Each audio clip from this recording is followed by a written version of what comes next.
माननीय श्री अखिलेश यादव जी।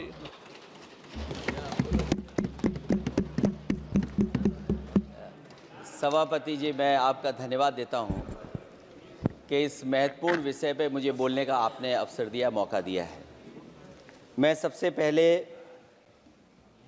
कांग्रेस पार्टी के नेता मनीष तिवारी जी, जिन्होंने बहुत विस्तार से ये बात रखी, जिन मूल्यों को लेकर के हमारे संविधान निर्माताओं ने इलेक्शन कमीशन को लेकर के जो गठन करने का काम किया कि हमारा लोकतंत्र कैसे मजबूत होगा, उस दिशा में जो बात उन्होंने रखी, मैं अपनी भावना और उनके विचार अपने विचारों से मैं जोड़ता हूं।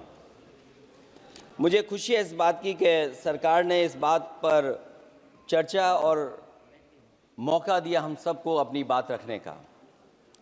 अभी जब मैं भारतीय जनता पार्टी के माननीय सदस्य जी का सुन रहा था बात, तो वो बिहार का इलेक्शन और आने वाले भविष्य में जो उत्तर प्रदेश का इलेक्शन उस पर भी काफ़ी चर्चा कर रहे थे। सभापति महोदय, मैं कुछ बातें ऐसी कहना चाहता हूं जो हम लोगों ने अपनी आंखों से देखा, और जिस इलेक्शन कमीशन से हमें ये उम्मीद थी कि निष्पक्ष काम होगा, निष्पक्ष कार्रवाई होगी, वो हमें कहीं देखने को नहीं मिली। मैं सबसे पहला उदाहरण ये देना चाहता हूं कि एक रामपुर का बाई इलेक्शन जो लोकसभा का हुआ, जब लोकसभा का चुनाव बाई इलेक्शन रामपुर का हो रहा था, तो भारतीय जनता पार्टी की सरकार के मुख्यमंत्री जी और पूरी भारतीय जनता पार्टी ने यह तय किया था कि समाजवादी पार्टी यहां से नहीं जीतेगी, यहां से भारतीय जनता पार्टी जीतेगी। और ये आशंका हम लोगों को थी कि हर तरीके से हम लोगों को दबाया जाएगा, हर तरीके से चुनाव में धांधली की जाएगी। और जिस समय चुनाव शुरू हुआ, वो चीजें हम लोगों को देखने को मिली। सभापति महोदय, वोटिंग के दिन, जिस दिन वोट पड़ रहा था, उस दिन हम लोगों ने देखा कि किस तरीके से पुलिस और पूरा प्रशासन इस बात पे लगा हुआ था कि कोई भी वोटर घर से न निकले। रामपुर का बाई इलेक्शन हमने ऐसा देखा जहां पर पूरा पुलिस प्रशासन, भारतीय जनता पार्टी की सरकार ये कोशिश में लगी थी कि मतदाता बाहर न निकले, और पहली बार भारतीय जनता पार्टी वहां से चुनाव लोकसभा का जीती। ये बाई इलेक्शन लोकसभा की बात कर रहा हूं मैं। और एक एक घटना की सूचना हम लोगों ने इलेक्शन कमीशन को दी है। एक एक घटना के पुलिस क्या कर रही है, पुलिस कहां बैरिकेडिंग लगाई है, पुलिस कहां रोक रही है, कौन पुलिस का अधिकारी कहां जा रहा है, डीएम क्या कर रहे हैं, कमिश्नर क्या कर रहे हैं। और उसके बावजूद भी इलेक्शन कमीशन ने एक भी किसी के खिलाफ कार्रवाई नहीं की। अध्यक्ष महोदय, जब हम ये बात समझ गए कि इलेक्शन कमीशन बायस्ड है, अध्यक्ष महोदय, ये जो नए नए लोग इधर से उधर खिसक गए हैं, या ना बोले तो अच्छा ही है। एक मिनट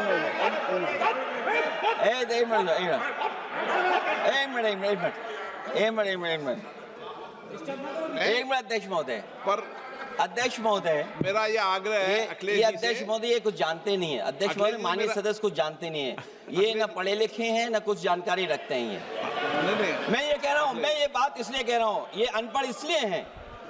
अध्यक्ष महोदय, मैं ये बात इसलिए कह रहा हूं कि जो जो घटनाएं मैं बता रहा हूं, मैंने एक एक घटना इलेक्शन कमीशन को टैग किया है, एक एक वीडियो इलेक्शन कमीशन को दिया है, एक एक पत्र लिखा है इलेक्शन कमीशन को। अगर एक भी कार्रवाई की हो तो मुझे बता दें, अगर ये जानते हो। और दूसरा, मैं अध्यक्ष महोदय, मैं दूसरा बताना चाहता हूं आपको। अध्यक्ष महोदय, चुनाव जीते जाते हैं, हारे जाते हैं। कभी कोई चुनाव जीतता है, कभी कोई चुनाव जीतता है। एक समय था जब हम लोग कांग्रेस पार्टी से लड़ते थे, और एक समय आ गया कि जब हम आपसे लड़ रहे हैं। चुनाव कभी ये जीतते हैं, कभी वो जीतते हैं, कभी मैं जीतता हूं। एक समय था अध्यक्ष महोदय, में 5 लोकसभा का सांसद था यहां। इस बार हम लोग भारतीय जनता पार्टी को दूसरे नंबर करके सबसे 1 नंबर पे समाजवादी पार्टी आई। और अध्यक्ष महोदय, ये जहां से आपने कम्युनल पॉलिटिक्स शुरू की थी, जहां से आपने कम्युनल माहौल बनाया था देश में, उस अयोध्या से अगर कोई जीता है तो हमारे समाजवादी पार्टी के अवधेश जी जीत करके आए हैं। ये चुनाव जीते जाते हैं, हारे जाते हैं, लेकिन जिस संस्था की जिम्मेदारी निष्पक्ष रहना, वो आखिरकार संस्था निष्पक्ष क्यों नहीं है, सवाल ये है। और सवाल मैं यहां से उठाता हूं बाई इलेक्शन का। मैं 3 बाई इलेक्शन का उदाहरण देना चाहता हूं आपसे अध्यक्ष महोदय। नहीं, बाई इलेक्शन पर चर्चा नहीं हो रही। नहीं, मैं नहीं, जब तक आप अध्यक्ष महोदय चीज जानोगे नहीं, अगर मैं एग्जांपल नहीं दूंगा कि इलेक्शन कमीशन क्या कर रहा है, तो अब मैं रिफॉर्म क्या मांग करूंगा। अध्यक्ष महोदय, जब तक मैं घटना नहीं बताऊंगा, मैं पहला बाई इलेक्शन बताना चाहता हूं। ओके, मानिए आपका नंबर आएगा। अगर आप रिफॉर्म पे बात कर रहे हैं तो आपको घटनाएं क्या हुई वो बात तो करनी पड़ेगी। अध्यक्ष महोदय, मैं बाई इलेक्शन मिल्कीपुर की बात करना चाहता हूं। बाई इलेक्शन मिल्कीपुर जो अयोध्या क्षेत्र में आता है। इलेक्शन कमीशन को हम लोगों ने शिकायतें की, यहां धांधली होने जा रही है, चुनाव को हराया जाएगा। वहां की सरकार ने मिलकर के किस अधिकारी को पोस्ट करना है, किसको प्रिसाइडिंग ऑफिसर बनाना है, और हम लोगों ने रंगे हाथ पकड़ा लोगों को। एक व्यक्ति को पकड़ा, वो 6 वोट के डाल के आ रहे थे। एक व्यक्ति को पकड़ा जो दूसरी विधानसभा से थे। एक मंत्री जी भाग गए जो हजारों लोगों को लेकर के उस विधानसभा में आए हुए थे।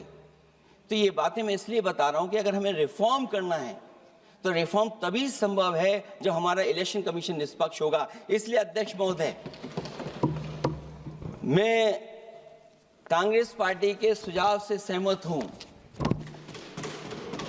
कि पहला सुझाव उन्होंने दिया है, और हम समाजवादी पार्टी के लोग भी ये मानते हैं कि जो इलेक्शन कमीशन के अपॉइंटमेंट का जो तरीका है वो तरीका बदला जाए। वो कम से कम ऐसा हो, पारदर्शी हो, निष्पक्ष हो, दिखे कि हमारी भी कुछ भागीदारी है।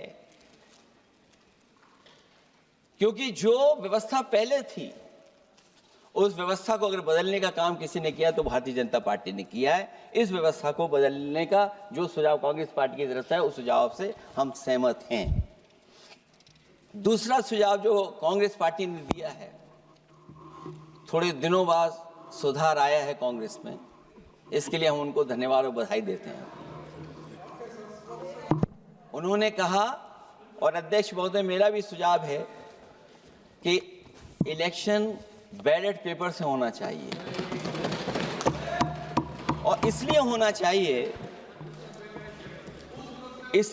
चाहिए कि बहुत प्रश्न लग रहे हैं, बहुत उंगली उठ रही है।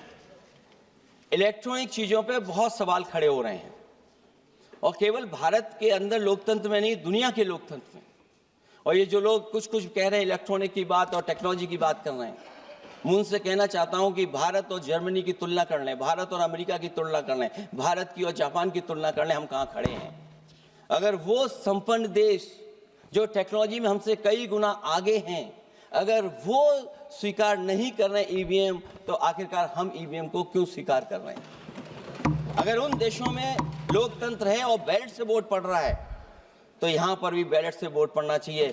और जो मेरी जानकारी जहाँ तक पहुँचती और जानकारी है मुझे, वो जानकारी ये कहती है कि जर्मनी में अगर आप ईवीएम से वोट डालेंगे तो वो अनकॉन्स्टिट्यूशनल माना जाएगा। सोचो, जर्मनी जैसा देश बैलेट पेपर से वोट डलवा रहा है, तो आखिर भारत जैसा देश हम बैलेट पे क्यों नहीं जा रहे हैं।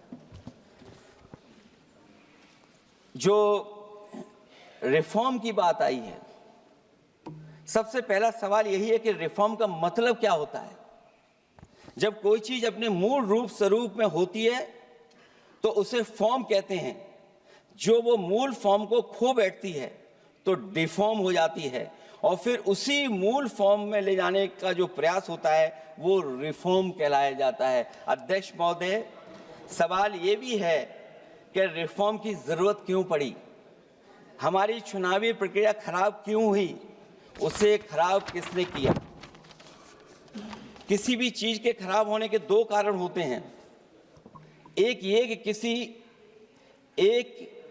ये कि उसे बाहरी लोगों ने खराब किया, और एक ये कि उसके अंदर से ही किसी ने खराब किया या किसी ने अपने स्वार्थ के लिए करवाया।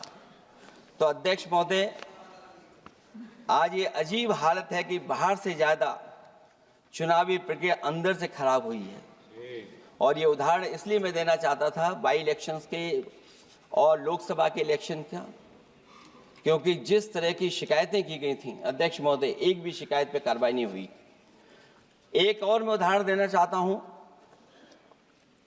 फर्रुखाबाद का चुनाव लोकसभा का, हालांकि और लोकसभा के चुनाव को मैं नहीं कहूंगा, लेकिन फर्रुखाबाद का लोकसभा का चुनाव जो पिछली बार 2024 में बड़े करीब से मैंने देखा।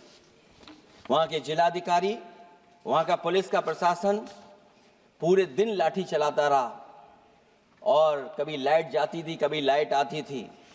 जब हम लोगों ने जानकारी करने की कोशिश की कि आखिरकार क्यों हो रहा है, तो पता लगा कि उन्हें रिजल्ट बदलना है। तो उत्तर प्रदेश का इस तरह एक रिजल्ट नहीं बदला गया, कई जगह रिजल्ट बदला गया। हम इलेक्शन कमीशन के सामने खड़े रह गए कि इलेक्शन कमीशन को बताते रहे कि धांधली हो रही है, लेकिन इलेक्शन कमीशन ने कोई सुनवाई नहीं की।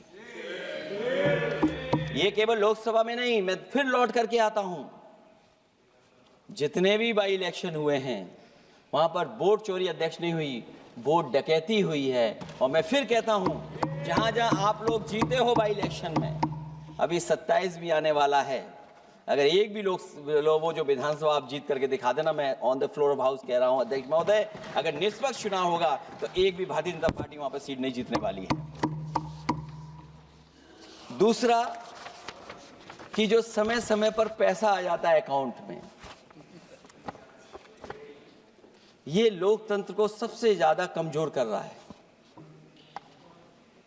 10,000 बिहार में बांट दिए।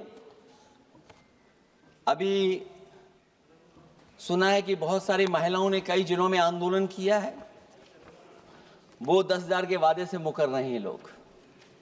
और मुझे याद है कि जिस समय उत्तर प्रदेश में मैं फ्री मोबाइल देने जा रहा था, कैबिनेट से मैंने पॉलिसी पास की थी, लेकिन यही बीजेपी के लोग चिल्ला चिल्ला करके उसको कह रहे थे कि चुनाव को इन्फ्लुएंस करने के लिए ये पॉलिसी लेकर के आए हैं, ये बांटने जा रहे हैं, और उसको रोक लगवाने का काम इलेक्शन कमीशन से किसी ने किया था, तो वो भारतीय जनता पार्टी थी।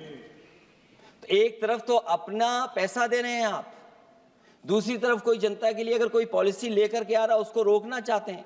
ये भेदभाव अगर किसी ने देखा है तो हम लोगों ने देखा है। फिर तीसरा, हम चाहते हैं कि मीडिया का जो रोल है चुनाव में, कुछ बात हम लोगों को समझ में नहीं आती। हमारे जो गरीब मतदाता हैं वो कभी कभी अध्यक्ष महोदय हमसे पूछते हैं कि आप तो टीवी पे आते हैं और चले जाते हैं, कुछ लोग टीवी पे आते हैं फिर जाते ही नहीं हैं। ये कारण क्या है? अगर इलेक्शन के समय पर हम पॉलिटिकल पार्टीज को स्पेस अगर बराबर नहीं मिलेगा तो शायद चुनाव निष्पक्ष नहीं होंगे। इसलिए अध्यक्ष महोदय, आपके माध्यम से मेरा सुझाव ये भी है कि चाहे वो प्राइवेट हो चाहे सरकारी हो, मीडिया में बराबर का कहीं ना कहीं हम लोगों को भी स्पेस मिलना चाहिए। इधर एक नई चीज है, नया जमाना है, तो नई चीज है सोशल मीडिया। पहली बार देखने को मिल रहा है कि जहां पर इमेज बनाने के लिए पैसा नहीं खर्च किया जा रहा अध्यक्ष महोदय, दूसरे की इमेज कैसे खराब की जाए उसके लिए पैसा खर्च किया जाता है। जो नकारात्मक जितना कैंपेन है, मैं अध्यक्ष महोदय दावे के साथ कह सकता हूं, हमारे पास कोई एजेंसी नहीं है, कोई सोशल मीडिया टीम नहीं है जो हम नेगेटिव कैंपेन रन कराते हो, लेकिन भारतीय जनता पार्टी के पास हजारों ऐसे लोग हैं और हजारों करोड़ रुपए इस बात के लिए खर्च करते हैं कि नेगेटिव कैंपेन कैसे रन किया जाए। और जितना जितना चुनाव करीब आता है उतना सोशल मीडिया से लेकर के हर प्लेटफॉर्म पर नेगेटिव कैंपेन अगर कोई कर रहा है तो वो कर रहा है भारतीय जनता पार्टी के लोग। इलेक्टोरल बॉन्ड की तो बात हम इसलिए नहीं करना चाहते हैं क्योंकि हमें तो मिला ही नहीं कुछ। अध्यक्ष महोदय, क्या बात करूं मैं इलेक्टोरल बॉन्ड की? सबसे ज्यादा इलेक्टोरल बॉन्ड अगर किसी को मिले हैं तो सत्ता में बैठे हुए लोगों को मिले हैं। दूसरा कांग्रेस को मिला। कांग्रेस ही हमारे मित्र ऐसे कि हमें नहीं बताते कहां से मिलता है।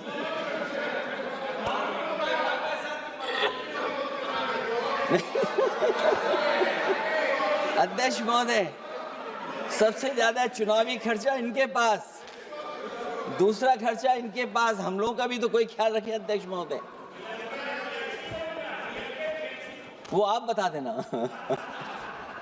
तो ये जो इलेक्ट्रॉन बॉन्ड वाला जो खेल है अध्यक्ष महोदय, ये तो दिखाई देने वाला खेल है।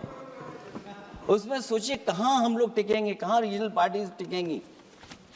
इसलिए अगर ये तरीका चुनाव होगा, खर्चा कैसे कम हो, इस पे भी इलेक्शन कमीशन को सोचना चाहिए कि ये खर्चा कैसे कम किया जाए। जहां तक एसआईआर की बात है, जो एसआईआर यूपी में चल रही है, अभी तक 10 लोगों की जान जा चुकी है। बीएलओ जो गांव-गांव जाने की और गली-गली जाने के लिए जिनको काम मिला है, उसमें लगभग 10 लोगों की जान जा चुकी है। 9 लोगों की हमारे पास सूची है। मुरादाबाद में बीएलओ सर्वेश सिंह ने फांसी लगा ली, उन पर काम का बोझ था। 29 नवंबर में बिजनौर में बीएलओ शोभा रानी को हार्ट अटैक हो गया। 29 नवंबर देवरिया लेखपाल आशीष कुमार ड्यूटी के दौरान तबीयत बिगड़ी और उनके बाद मृत्यु हो गई। फतेहपुर में लेखपाल सुधीर कुमार ने शादी के एक दिन पहले फांसी लगा ली। और इस परिवार से तो मैं खुद मिला था जाकर के। अध्यक्ष महोदय, जब परिवार के लोगों से बातचीत हुई तो उन्हें ये बताया उन्होंने कि इतना काम का बोझ था उनके ऊपर, अधिकारी इतना दबाव बना रहे थे कि वो क्या करते। और जो इलेक्शन कमीशन ने अध्यक्ष महोदय कहा कि हम ट्रेनिंग देंगे बीएलओ को, मैं ये दावा कर सकता हूं कि उत्तर प्रदेश के बहुत कम बीएलओ को ट्रेनिंग मिली होगी। और यहां मैं कह सकता हूं कि एक भी बीएलओ को ट्रेनिंग नहीं दी गई जो देनी चाहिए थी। और जो बीएलओ लगाए गए हैं, उनका पूरा परिवार लगा हुआ है कि कैसे भी अपने बीएलओ जो परिवार के सदस्य हैं उनकी मदद पहुंचाएं। महिला है, वो फॉर्म नहीं भर सकती, कई बार उसके परिवार के सदस्य लगे हुए हैं कि कैसे फॉर्म भरवाएं हम उनका। तो 9 लोगों की जान गई है। हमने अपनी पार्टी की तरफ से तो 2 लाख रुपए की मदद की है। हमारी मांग होगी कि चुनाव आयोग और इस लोकतंत्र को मजबूत करने के लिए जो मदद होनी चाहिए 1 करोड़, और उनको सरकारी नौकरी मिलनी चाहिए। धांधली कैसे होती है, चुनाव होने से पहले ही वोट कट जाते हैं। हमारे राजीव राय जी बैठे होंगे माननीय सदस्य, वो किताब लाए हैं कि नहीं लाए हैं? चुनाव घोषित नहीं हुआ वहां पर, लेकिन सरकार के लोगों ने मिलकर के वोट पहले ही काट दिया। अध्यक्ष महोदय, वहीं से दिखा दो, ये लिस्ट है। अगर एक भी इसमें गलत हो तो बता दीजिए, एक भी गलत हो अध्यक्ष महोदय। चुनाव हुआ नहीं, उससे पहले इलेक्शन कमीशन ने वोट काट दिए। और कितने वोट काटे हैं? 15,000 वोट काटे हैं। और 2027 के 22 के चुनाव में मैंने आरोप लगाया था कि इलेक्शन कमीशन ने जानबूझ करके और सरकार के लोगों ने मिल करके उत्तर प्रदेश में हर विधानसभा में वोट काटे थे और चिन्हित कर करके वोट काटे थे। और ये चिन्हित किया था कि ये समाजवादी पार्टी का वोट कौन है जिसको काटा जाए, और हजारों की संख्या में वोट काटे थे। और जब इलेक्शन कमीशन से हम लोगों ने शिकायत की तो उन्होंने एफिडेविट मांगे थे। मैंने हजारों लोगों के एफिडेविट दिए थे अध्यक्ष महोदय, और ये कहा था कि ये जिंदा थे। 17 में वोट डाला उन्होंने और 22 में जाकर के उनका वोट कट गया है। लेकिन किसी भी अधिकारी के ऊपर अभी तक इलेक्शन कमीशन ने कोई कार्रवाई नहीं की। इसलिए सुधार की ये प्रक्रिया चुनाव आयोग से ही शुरू होनी चाहिए। चुनाव आयोग को निम्नलिखित बातों का सुधार करना ही होगा अध्यक्ष महोदय। चंडीगढ़ में कैमरे के सामने की चोरी पर, बंदूक तानकर वोटरों को वोट डालने से रोकने पर, उपचुनाव में चुन चुनकर एक अधिकारी पोस्ट करने पर, जीतने के बाद भी सर्टिफिकेट बदल देने पर, चुनाव आयोग को हमारे द्वारा दिए गए हजारों एफिडेविट्स प्राप्त न होने की झूठी बात पर, जबकि हमारे पास जमा करने की रसीद है, वॉशिंग मशीन फार्मूले पर जिसमें एक दिन पहले का भ्रष्टाचारी अगले दिन भद्राचारी हो जाता है और ऊंचे पद पर बैठा दिया जाता है, सत्ताधारियों के पैसे बांटने पर पकड़े जाने पर, सिद्धांतहीन राजनीति पर भी होना चाहिए, चुन चुनकर पीडीए के वोट काटने पर भी होना चाहिए, नकली वोटर से वोट डलवाने पर भी, नकली आधार कार्ड बनाकर चुनावी खेल करने पर, एक वोटर के द्वारा कोई वोट डालने पर, चुनाव के दौरान योजना चलाकर घूस देने पर। और अध्यक्ष महोदय, मैं ये जरूर कहना चाहूंगा कि जब 1 नेशन 1 इलेक्शन की बात हो रही है और अभी सत्ता पक्ष के माननीय सदस्य ने कहा कि वो एक वोटर लिस्ट भी करा देंगे, ये बात मैं कह दूं अध्यक्ष महोदय, उन्होंने ये कहा कि 1 नेशन 1 इलेक्शन तो होगा ही होगा, लेकिन एक वोटर लिस्ट भी एक होगी।